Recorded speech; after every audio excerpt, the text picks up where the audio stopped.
నమస్కారం అండి. 30 రోజుల్లో ఇంగ్లీష్ అన్నటువంటి ఈ కార్యక్రమంలో 7వ రోజుకి స్వాగతం.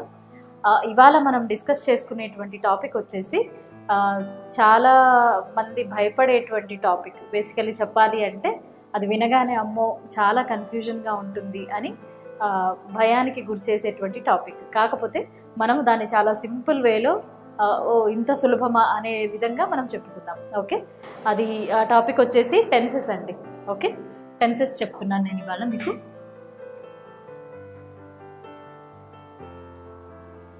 సరే, టెన్సెస్ అసలు ఎందుకు చెప్పుకోవాలి? స్పోకెన్ ఇంగ్లీష్కి టెన్సెస్కి ఏంటి సంబంధం అంటే, టెన్సెస్ అంటే ఏంటి అంటే బేసికలీ మనకి ఇప్పుడు కాలాలు ఉంటాయి కదా, అంటే జరిగిపోయిన కాలాన్ని మనము భూతకాలం అంటాం, అంటే ఇట్స్ పాస్ట్. ఇప్పుడు జరుగుతున్నటువంటి కాలం అనుకోండి, ఇప్పుడు ప్రజెంట్ అంటాం. ఓకే, ఇప్పుడు వర్తమాన కాలం. నెక్స్ట్ జరగబోయేది అంటే ఎప్పుడో జరుగుతుంది, అది ఫ్యూచర్. ఓకే, సో ఇలా 3 కాలాలుగా మనం డివైడ్ చేసుకున్నప్పుడు మనం ఎలా అయితే మాట్లాడే సెంటెన్సెస్లో తేడా ఉంటుంది కదా. నిన్న జరిగిన దాన్ని మనం ఒక రకంగా చెప్తాము, ఇప్పుడు జరుగుతున్న దాన్ని ఒక రకంగా చెప్తాము, రేపు జరగబోయేదాన్ని వేరే రకంగా చెప్తాము. మరి అలాంటప్పుడు చెప్పడానికి మనకి ఏ వర్డ్ ఎట్లా యూజ్ చేయాలి, లేదా ఏ సెంటెన్స్ ఎట్లా మాట్లాడాలి అనేటువంటిది తెలిసి ఉండాలి కదా. సో దానికి టెన్సెస్ ఇంపార్టెంట్. సో మీరు అంటే మరీ డెప్త్గా వెళ్ళిపోయి గ్రామర్ తెలుసుకునే అవసరం లేదండి. జస్ట్ నేను బ్రీఫ్గానే మీకు ఇంట్రడ్యూస్ చేస్తాను. ఓకే, సో ఫస్ట్ అసలు టెన్సెస్ ఎన్ని ఉన్నాయి ఏంటి అనేది చూద్దాము. ఓకే, సో ఇవి టెన్సెస్ బేసికలీ అంటే ఇలా డివైడ్ చేయబడి ఉంటాయి అన్నమాట మనకి. సో ఇప్పుడు మనము ఒక్కొక్క దాని గురించి బ్రీఫ్గా తెలుసుకుందాం. ఓకే, సింపుల్ ప్రెజెంట్ అనేటువంటిది ఎప్పుడు యూజ్ చేస్తాము అంటే బేసికలీ హ్యాబిట్స్ గురించి, అంటే అలవాట్ల గురించి చెప్పడానికి మనము సింపుల్ ప్రెజెంట్ని యూజ్ చేస్తాము. తర్వాత రొటీన్గా చేసేటువంటి పనులు కొన్ని ఉంటాయి కదా, రొటీన్గా చేసేటువంటి వాటిని చెప్పడానికి మనము సింపుల్ ప్రెజెంట్ని యూజ్ చేస్తాము. తర్వాత యూనివర్సల్ ట్రూత్స్ ఉంటాయి కదా, అంటే కొన్ని సత్యాలు ఉంటాయి కదా, ఎవరు చేంజ్ చేయలేనటువంటి వాటిని, అలాంటి వాటిని చెప్పడానికి కూడా మనము బేసికలీ సింపుల్ ప్రెజెంట్ని యూజ్ చేస్తాం అన్నమాట. సో సింపుల్ ప్రెజెంట్లో మీరు గుర్తుపెట్టుకోవాల్సింది ఏంటి అంటే, యాక్చువల్లీ ఇందులో ఏదైతే ఉందో దీని ఫామ్ వచ్చేసి, సింపుల్ ప్రెజెంట్ ఫామ్ వచ్చేసి subject plus verb first form. ఇక్కడ మనం వర్బ్ గురించి చెప్పుకునేటప్పుడు వర్బ్కి 3 ఫామ్స్ ఉంటాయి కదా. సో ఏదైతే అంటే ఫస్ట్ ఫామ్ అంటే బేస్ ఫామ్, ఆ బేస్ ఫామ్ని మనం ఇక్కడ V1 అని రాస్తున్నాం. V అంటే నథింగ్ బట్ వర్బ్ అనమాట. ఓకే, సో వర్బ్ యొక్క బేస్ ఫామ్ ప్లస్ సబ్జెక్ట్ ఉంటుంది ఇందులో సింపుల్గా. ఓకే, సో ఫస్ట్ మనం ఏం చెప్పుకున్నాము, దీన్ని హ్యాబిట్స్కి యూజ్ చేస్తాము. Say for example, I drink coffee every day. Okay, అంటే ఇది నేను చాలా నాకు అలవాటు ఇది. So this is my habit, coffee నేను తాగుతాను. ఓకే, నెక్స్ట్ రొటీన్ అంటే ఎవ్రీడే చేసేటువంటి, రొటీన్గా చేసేటువంటి పని అనమాట, అంటే కంపల్సరీ అది చేస్తూ ఉంటారు వాళ్ళు. సో అలాంటి దానికి మనం ఎగ్జాంపుల్ తీసుకున్నాం అనుకోండి, she does yoga every day or every morning, అంటే ఆమె ప్రతిరోజు మార్నింగ్ యోగా చేస్తుంది. ఓకే, నెక్స్ట్ యూనివర్సల్ ట్రూత్స్ అని చెప్పుకున్నాం కదా. యూనివర్సల్ ట్రూత్స్ గురించి చెప్పుకున్నామంటే చూడండి, ఇది అందరికీ తెలిసిన ఎగ్జాంపులేనండి. The sun rises in the east.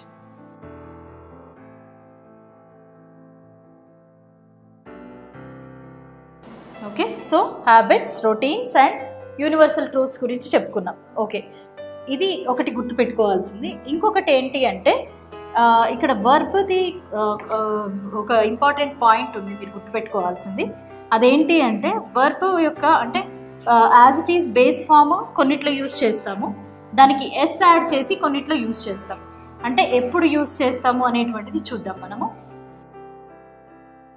ఒకవేళ మనం సబ్జెక్ట్ని కనుక డివైడ్ చేసుకున్నట్లయితే I, we, they.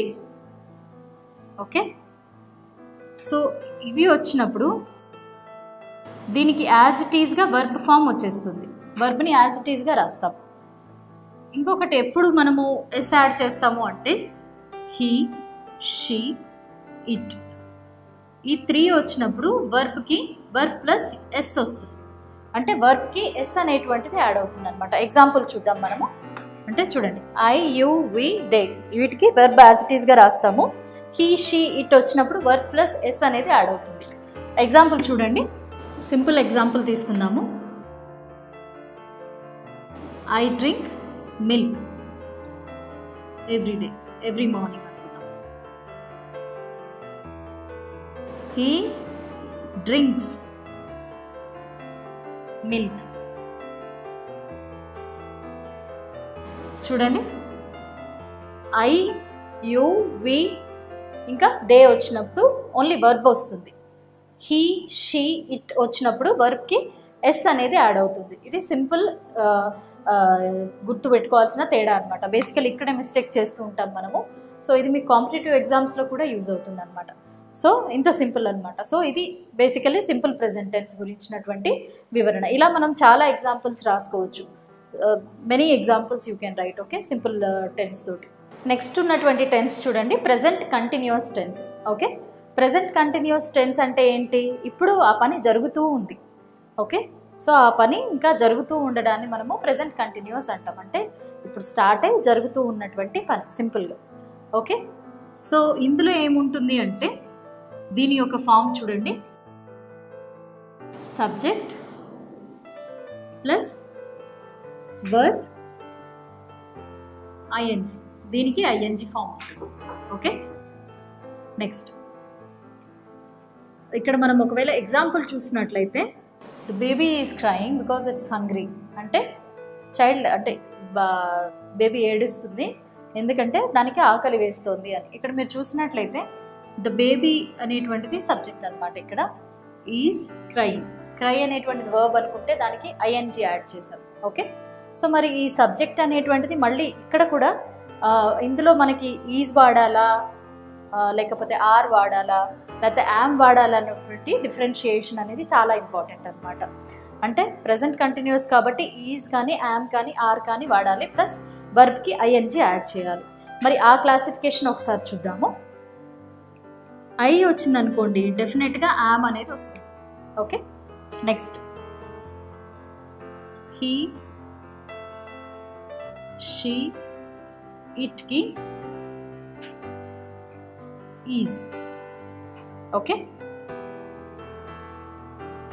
You, we, they దీనికి ఆర్ వస్తుంది. ఇది చాలా ఇంపార్టెంట్, మీరు గుర్తుపెట్టుకోవాల్సింది. ఇక్కడ ద బేబీ అంటే ఇట్, నథింగ్ బట్ ఇట్ లాగా తీసుకున్నాం అది. సో అందుకని మనము ఈజ్ అనేటువంటిది యూజ్ చేయడం జరిగింది. అంటే ఐ వస్తే కంపల్సరీ యామ్ వస్తుంది. అంటే I am doing, I am writing, I am walking, I am speaking. So ఇవన్నీ చెప్పుకోవచ్చు మనం. ఓకే, హీ, షీ, ఇట్ వచ్చినప్పుడు is, he is writing, he is singing, she is writing, she is singing, అలా అనమాట. Okay, next you, we, they వచ్చినప్పుడు are. అంటే you are writing, they are writing, are we are writing, we are singing. So ఇది మీరు చాలా ఇంపార్టెంట్గా గుర్తుపెట్టుకోవాల్సింది. Otherwise the tense is very simple. అంటే చాలా ఈజీ అనమాట ఇది. అంటే ప్రస్తుతం జరుగుతున్నటువంటి పని గురించి చెప్పేది సింపుల్ కంటిన్యూస్ టెన్స్. ఇది example. Subject plus verb plus ING ఉంటుంది. అండ్ ఇందులో మెయిన్గా ఇంపార్టెంట్ అయింది గుర్తుపెట్టుకోవాల్సింది ఏంటి అంటే, ఐ వస్తే కనుక యామ్ వస్తుంది, హీ, షీ, ఇట్ వచ్చినప్పుడు ఈజ్ వస్తుంది, యు, వి, దే వచ్చినప్పుడు ఆర్ని యూజ్ చేస్తాం. ఇది మీరు గుర్తుపెట్టుకోవాల్సింది. నెక్స్ట్ ఉన్నటువంటి టెన్స్ చూడండి, ప్రజెంట్ పర్ఫెక్ట్ టెన్స్ అండి. ప్రజెంట్ పర్ఫెక్ట్ టెన్స్లో మనకి ఫస్ట్ ఫామ్ రాసుకుందాము. ఫామ్ చూసినట్లయితే subject plus have or has plus verb. Verb యొక్క థర్డ్ ఫామ్ ఉంటుంది ఇక్కడ మనకి. ఓకే, అంటే పాస్ట్ పార్టిసిపుల్ ఫామ్ అనమాట V3 అంటే. ఓకే, సో ఇక్కడ మనము యాజ్ యూజువల్ అంటే ప్రతిదానికి చెప్పుకుంటాం కదా, ఇక్కడ కూడా సబ్జెక్ట్ ఏమొస్తే హ్యావ్ యూజ్ చేయాలి, ఏమొస్తే హ్యాజ్ యూజ్ చేయాలి అనేటువంటి కండిషన్ మీరు నేర్చుకోవడం ఇంపార్టెంట్. ఓకే, సో ఇక్కడ చూడండి, I, we, I, you, we, they ఇవి వచ్చినప్పుడు కంపల్సరీ హ్యావ్ యూజ్ చేయాలి. Okay, I you we they వచ్చాయి అంటే హ్యావ్ ఏ యూస్ చేయాలి. ఓకే, హీ షీ ఇట్ ఇవి వచ్చినప్పుడు హ్యాజ్ యూస్ చేయాలి. చాలామంది మనము అంటే ఈవెన్ కాంపిటేటివ్ ఎగ్జామ్స్లో కన్ఫ్యూజ్ అయిపోతూ ఉంటాం కదా, హ్యాజ్ యూస్ చేయాలా హ్యావ్ యూస్ చేయాలని చాలా కన్ఫ్యూజన్ ఉంటుంది. కానీ ఇట్స్ వెరీ సింపుల్, గుర్తుపెట్టుకోండి. ఐ యు వి దే వస్తే have, okay. He she it వస్తే has. Simple, very simple. And ఇక్కడ మనకి ప్రజెంట్ పర్ఫెక్ట్లో జస్ట్ హ్యావ్ ఆర్ హ్యాజ్ రాసి V3 ఫామ్ రాస్తాం అంతే. ఓకే, ఎగ్జాంపుల్ చూద్దాం. I have taught Hindi to many students. Okay. Next. Geeta has watched 3 movies this week. Okay. ఇక్కడ చూడండి, ఐకి హ్యావ్ వచ్చింది, గీత అంటే షీ అని అర్థం ఇక్కడ. ఓకే, హ్యాజ్ వచ్చింది. ఓకే, నెక్స్ట్ ఇది వాచ్డ్ అనేటువంటిది వర్బ్ యొక్క థర్డ్ ఫామ్. టాట్ కూడా, టీచ్ టాట్ తెలుసు కదా మీకు. ఓకే, సో ఇవి థర్డ్ ఫామ్స్ అన్నమాట. నెక్స్ట్ ఇక్కడ మనం ఇంపార్టెంట్గా గుర్తుపెట్టుకోవాల్సింది ఏంటి అంటే, మరి ఇది ప్రజెంట్ పర్ఫెక్ట్ అని చెప్తున్నారు, ఇవేమో పాస్ట్ టెన్స్లో ఉన్నాయి కదా అని మీకు డౌట్ వస్తుంది కదా. అంటే ఇవి పాస్ట్ ఫామ్స్ కదా, V3 అంటే బేసికలీ పాస్ట్ ఫామ్.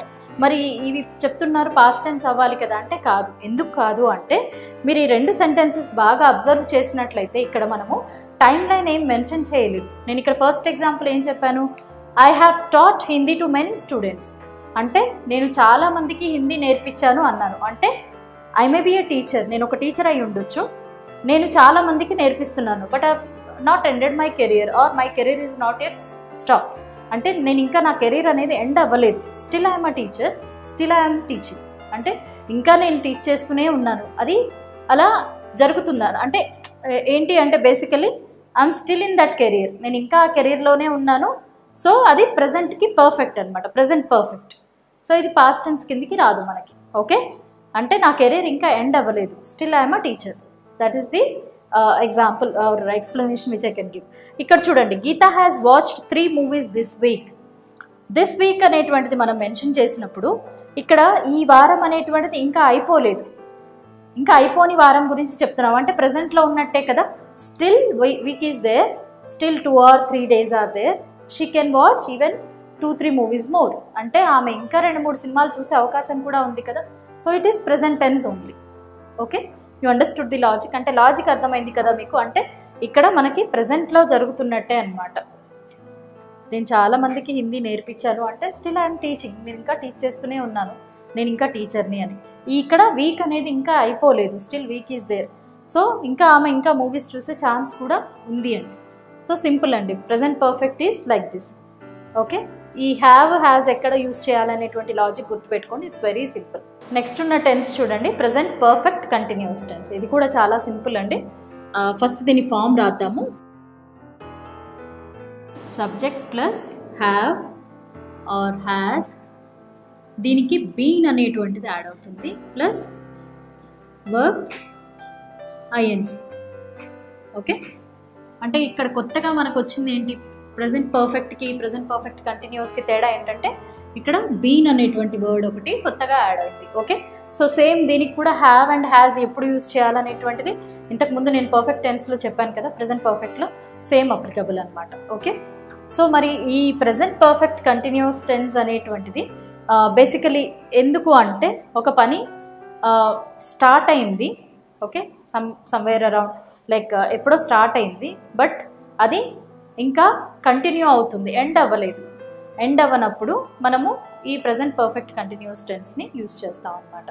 అంటే ఇక్కడ బేసికలీ ఏంటి అంటే, మనము ఏదన్నా అంటే నేను ఇంకా వెయిట్ చేస్తూనే ఉన్నాను, అప్పటి నుంచి వెయిట్ చేస్తున్నాను అని చెప్పడానికి, లేదా అప్పటి నుంచి ఆ పని ఇంకా జరుగుతుంది అని చెప్పడానికి ఈ ప్రజెంట్ పర్ఫెక్ట్ కంటిన్యూస్ టెన్స్ని యూస్ చేస్తారు. ఎగ్జాంపుల్ చూద్దాం మనము. I have been waiting for the doctor for 2 hours or since 2 PM అన్నాం. ఓకే, అంటే నేను 2 గంటల నుండి డాక్టర్ కోసం వెయిట్ చేస్తున్నాను, ఇంకా వెయిట్ చేస్తూనే ఉన్నాను అని అర్థం అనమాట. ఇక్కడ మీరు గమనించవలసింది ఏంటంటే ఫర్ అనేది వచ్చింది, సిన్స్ అనేటువంటిది వచ్చింది. మరి సిన్స్ ఎప్పుడు యూజ్ చేయాలి, ఫర్ ఎప్పుడు యూజ్ చేయాలనే చిన్న లాజిక్ అనేది అర్థం చేసుకోవాలి మీరు. ఇక్కడ చూడండి 2 hours అన్నాను. ఎక్కడి నుంచి ఎక్కడికి 2 hours అనేది స్పెసిఫిక్గా నేను మెన్షన్ చేయట్లేదు. But here I'm very specific, 2 PM అన్నాను. అంటే ఇది స్పెసిఫిక్ కాని వాటికి లైక్ 10 years అయి ఉండొచ్చు, లేదా ఫర్ లాంగ్ టైం, అంటే ఎంత టైం అనేది తెలీదు. 10 years అంటే ఎప్పటి నుంచి 10 years అనేది తెలీదు. సో ఇలాంటి వాటికి ఫర్ అనేది యూజ్ చేస్తారు. సిన్స్ ఎప్పుడు, సిన్స్ అనేది పర్టికులర్గా మనకి సిన్స్ వెనస్డే అంటే కరెక్ట్గా డే చెప్పినప్పుడు, లేదా సిన్స్ 2010 అలా, అంటే పర్టికులర్ ఇయర్, ఇక్కడ పర్టికులర్గా ఆ టైం ఫ్రేమ్ అనేది మెన్షన్ చేస్తున్నారు, అప్పుడు సెన్స్ యూజ్ చేస్తారు. ఇక్కడ టైం ఫ్రేమ్ అనేటువంటిది లేదు, అంటే పర్టికులర్ టైం ఎప్పుడు అనేటువంటిది లేనప్పుడు మనము ఫర్ అనేటువంటి దాన్ని యూజ్ చేస్తాం అన్నమాట. ఓకే, ఇది సింపుల్ లాజిక్, ఇది అర్థం చేసుకోవాలి మీరు. Otherwise it's very simple tense ఇది యాక్చువల్లీ. ఓకే, ఇంకొక ఎగ్జాంపుల్ చూద్దామండి. మరి మీకు ఇక్కడ ఒక డౌట్ రావచ్చు, అంటే ప్రెసెంట్ పర్ఫెక్ట్ టెన్స్ కదా, హ్యావ్ బీన్ ఎందుకు రాయాలి? సారీ, ఓకే అలా రాయచ్చు. ఇంకొక ఎగ్జాంపుల్ చూద్దాము. Okay, she has been playing chess since childhood. Okay, or since 2010 ఇదైనా రాయొచ్చు, లేదా 2011 ఆర్ ఎనీథింగ్. ఓకే, అంటే చిన్నప్పటి నుంచి ఆడుతుంది.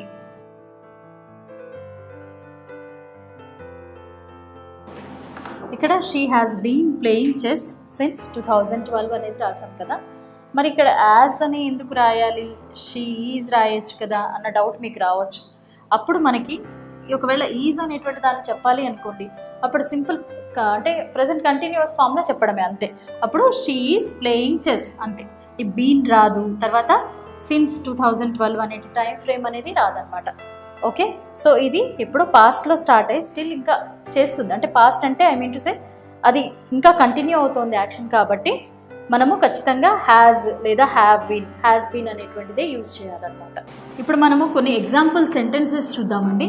అంటే ఏంటి, ఏ టెన్స్ ఏంటి అనేది చూడడానికి మనము కొన్ని ఎగ్జాంపుల్ సెంటెన్సెస్ చూద్దాము. దాన్ని బట్టి మీకు ఒక అండర్స్టాండింగ్ అనేటువంటిది వస్తుంది. నేను ఎగ్జాంపుల్ సెంటెన్సెస్ ఇస్తాను. ఇక్కడ నేను అన్నిటికీ అంటే ఒక్కొక్క టెన్స్కి ఎగ్జాంపుల్స్ ఇవ్వడం జరిగిందండి మీ అండర్స్టాండింగ్ కోసము. జస్ట్ బ్రీఫ్గా ఒకసారి రివ్యూ చూద్దాము. చూడండి, సింపుల్ ప్రెజెంట్కి she eats banana in the night, అంటే ఆమె ఎవ్రీడే తింటుంది, so it's a habit. Next, he comes here everyday, అంటే రిపీటెడ్ యాక్షన్ అది, అంటే అతను ప్రతిరోజు వస్తాడు రొటీన్గా. Next, the earth rotates on its axis, it's a universal truth, అంటే భూమి దాని ఏమంటారు యాక్సిస్ అంటే అక్షం పైన తిరుగుతుంది అంటారు కదా, సో అది. ఓకే, సో ఇది simple present examples. Present continuous అంటే ఇప్పుడు జరుగుతున్నటువంటివి. They are playing cricket, I usually drink milk but today I'm drinking tea, నేను రోజు యాక్చువల్లీ కాఫీ తాగుతాను యూజువల్గా, కానీ ఇవాళ నేను టీ తాగుతున్నాను. Okay, that's continuous tense, present continue. Next, present perfect చూడండి, I have written a book, I have written a book. Next, present perfect continuous is my tooth has been aching for 2 days. 2 రోజులుగా నాకు పంటి నొప్పి ఉంది అని. So ఇది అండి బ్రీఫ్గా ప్రెజెంట్ టెన్స్ గురించినటువంటి వివరణ. నాకు అంటే మీకు అందరికీ అర్థమై ఉంటుంది అని నేను అనుకుంటున్నాను. అంటే నేను ఇచ్చిన టిప్స్ కూడా యూజ్ అవుతాయని అనుకుంటున్నాను. సో ఇది చాలా సింపుల్, మీరు ఒకసారి విని ప్రాక్టీస్ చేయండి. అంటే కొన్ని ఎగ్జాంపుల్ సెంటెన్సెస్ రాయడానికి ట్రై చేయండి. సో అప్పుడు మీకు ఇంకా సులభంగా అనిపిస్తుంది. ఇవి మీరు ప్రాక్టీస్ చేయండి, డెఫినెట్గా మీకు యూజ్ అవుతాయి.